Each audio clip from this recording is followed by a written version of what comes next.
So ayan mga ka-PJ, isa na namang napakagandang morning ng Huwebes, no? June 26, 2025, no? At ito na nga, medyo maaga-aga tayong bumiyahe ngayon. Alas 3 tayo nagsimula, no? At naka-6 na bookings na tayo mga ka-PJ. At naka 1,700 na rin tayo na earnings. Okay, so nandito ako ngayon sa Pablo Campo. At tulad ng dati, ganun pa rin naman, same routine. Kakain muna tayo ng almusal. Okay, saka magkape muna tayo. Medyo nantok ako eh. Tingnan ako ng Muntinlupa, no? Nakapaghati tayo doon Muntinlupa. Tapos pagdating doon, nakakuha din tayo ng doon lang din. Kaya ginawa ko, nagnamit ko muna yung aking city. Kaya yung nakakuha naman tayo, nag-city tayo papunta dito sa La Paz Church. Ang binigay sa atin ay Pablo Campo Pacific Regency, no? Kaya ito na, binabaybay ko na itong Pablo Campo na ito para kumain ng almusal kila Ate Leslie, no? Kumusta mga ka-PJ? Kumusta? Ganun pa rin ba ang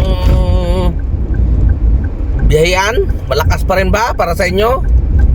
Sa akin parang okay pa naman. Tulad dito naka 1.7 na tayo. Anong oras pa lang oh? Alas 6:19 pa lang ng umaga, no?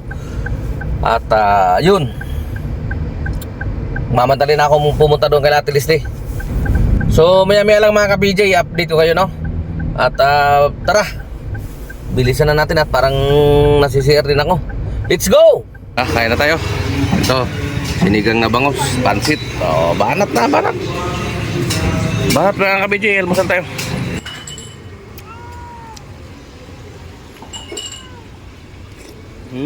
Selamat Ming. Tayo lagi sige panguhit.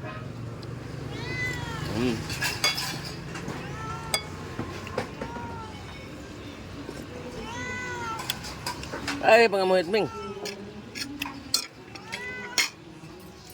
Oh, sige panguhit eh. Gutom din daw siya.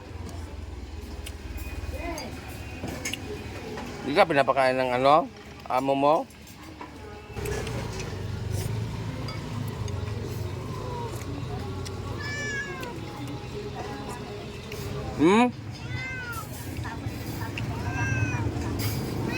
Ayaw, Lay. Butan mo na si Lalay. Ayaw, Lay. Dalawang kamay na talaga.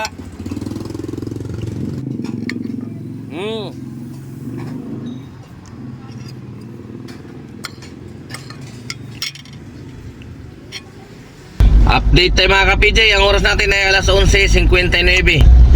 At ang earnings natin sa mga oras na ito ay 3,331 at naka 14 na bookings, ano? At nandito tayo ngayon sa Quezon City, malapit sa may Hema din, no?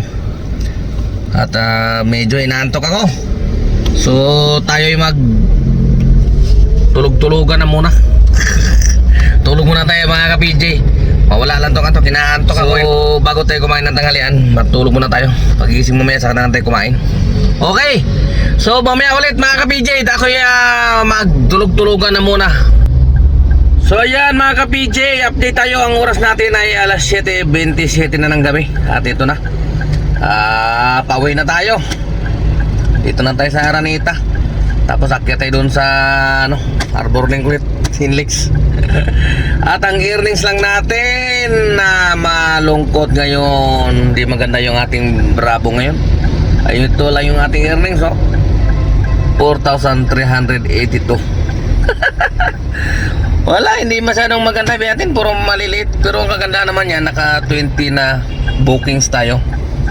At nakuha din natin yung ating incentive na 400 pesos. Ayan 11.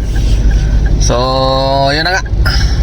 Tapos yung ating KGR, yung ating rebate. Ayan, naka 403 na tayo, no? 47 na lang. Napasok na ulit tayo sa pagka-platinum, no? So, yun na nga, no? Parang medyo nararamdaman na rin talaga natin yung medyo matumal pagdating ng June, July, August, September. Yan yung mga matutumal. Matraffic kasi dahil nga may pasok. Pag nasadla ka doon sa mga eskwelahan, doon ubos yung oras mo. Katulad kanina, nakapaghatid ako doon sa Ugong, may eskwelahan, labasan, sakto, tagal ko nakalabas. Tapos alam mo, mapapunta ka doon sa Katipunan, may Ateneo, diba? Yan yung mga matatraffic. Sibir, at saka doon sa Lasal, Green Hills, yan. Pag na mo yan dyan, napaka-traffic yan. Kaya yun ang nagpapahirap sa mga namamasada pag dinamaan ka ng katrapikan. Katulad sa akin, hindi naman halos lahat malilit yung booking ko, kaya lang nasasadlak na sa traffic Pero ganun pa man, wala tayong magagawa kundi ang magtiis. Dahil nga katulad ng sinasabi nila, hindi naman daw talaga araw-araw Pasko. Basta't laban lang sa hamon ng buhay. Huwag tayong sumuko. Okay? Ganun talaga. Kahit sa anong businessman yan, no? Dumadating talaga yung tagtumal. Alright? Kaya nga dapat pagdating ng malakas ang biyahe, biyahe lang ng biyahe. Tapos tabi, no? Para pagdating ng tagtumal, taggutom, may madudukot ka. Kumbaga kung medyo kapos ang kita mo ngayon, may pangtapal ng konti, di ba? Okay? Tsaka hindi lang naman yung incentive na 400 yung nakuha ko. Nakakuha din ako ng 122, 136, no? Yung strict. Meron kasi akong strict din eh. So bali yung incentive na nakuha natin ngayong araw ay 500, no? Ay malaking bagay na yun, diba? Ito ang mahirap pagka yung may pasok na. Katulad nito, may pasok na, diba? Yung mga estudyante, pagdating ng gabi yan, pag nakauwi na lahat ng mga estudyante na yan, nakauwi na lahat yung mga nag-opisina, pagdating ng mga alas 9, wala na. Patumal na ng patumal yung biyahe niyan. Paisa-isa na lang. Kaya mahirap para sa mga panggabi na bumibiyahe pagdating ng ganitong tagtumal. Kaya ang iba napipilitan palit ulit ang schedule. Dati yung mahilig sa panggabi, wala, hindi makakasurvive eh. So bumabalik sa pangaraw. O di yun, siksika na sa pangaraw. Dagdag sa magugulo ka, sobrang traffic, you know? Kaya mangyari, ubos-ubos yung oras. Parang pumapatak ka lang ng 300, 400 ng isang oras, di ba? Hindi katulad ng walang traffic, mabilis yung biyahe, di ba? Mabilis. Pumapalo ka ng 500 isang oras, di ba? 400, 500 isang oras. Laki ng diferensya talaga pagka sobrang traffic. Bukod dyan, ubos yung gasolina. Ubos ang gasolina sa babad sa traffic. At ito na, tayo'y bumubulusok na pauwi. Bukas ulit mga ka-PJ. Okay? Wala eh, ganun talaga eh. Kaya ito nung gawin natin. Kung hanggang dyan lang talaga yung earnings natin. Ginawa naman natin lahat. Maaga tayo lumabas, alas 3 tayo lumabas, pero hindi tayo umabot ng 5,000. Okay lang yan. Marami naman araw eh. So hindi na ako magtatagal dahil ako'y pagod na rin at napahaba rin kasi ang pahinga natin kanina. Antok na antok ako eh, no? Antok na antok ako sa may tinulog ko kanina pa yun, bago pa mag alas 12 yata yun, tapos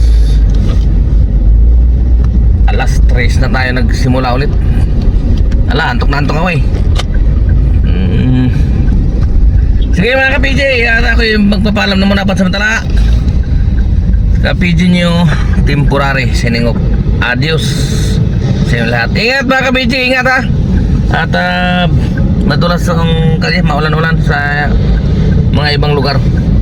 Siguro, kumira lang naman ang katamaran ng aking kamay. Gumalaw. Pero